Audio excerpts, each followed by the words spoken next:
आप पार्टी के लीडर आतिशी मालिना ने स्वाति मालीवाल के मामले में कहा है कि स्वाति मालीवाल का बीजेपी से क्या लेना देना है।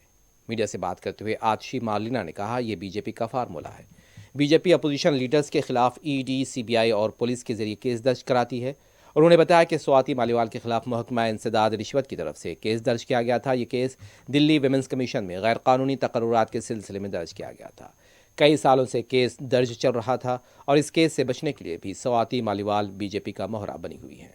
हमने देखा है कि विपक्ष के ऐसे नेताओं की लाइन है जो भारतीय जनता पार्टी में गए हैं, चाहे वो हेमंत बिस्व शर्मा हो, चाहे वो प्रफुल्ल पटेल हो, चाहे वो अजीत पवार हो, जिनके ऊपर केस हुए, जिनका स्क्रू टाइट किया गया और फिर वो भारतीय जनता पार्टी में गए।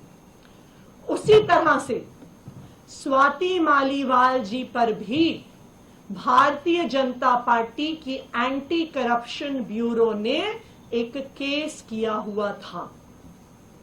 ये case Delhi commission for women में illegal recruitment of contractual employees के बारे में केस था। ये केस कई सालों से चल रहा है। इसमें एफआईआर हो गई है, इसमें चार्जशीट हो गई है और अब इस केस में सजा का, कन्विक्शन का समय पास आ रहा है।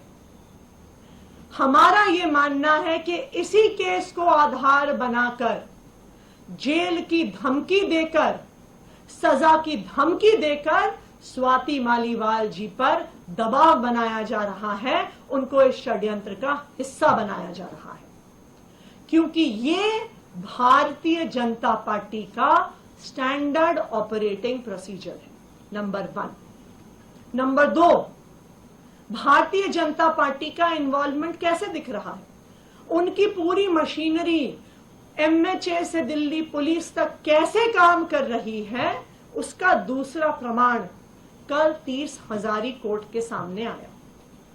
कल विभव कुमार जी ने एक एप्लीकेशन फाइल करी और कहा कि मेरे संज्ञान में आया है कि मुझे इस एफआईआर में आरोपी बनाया गया है। जो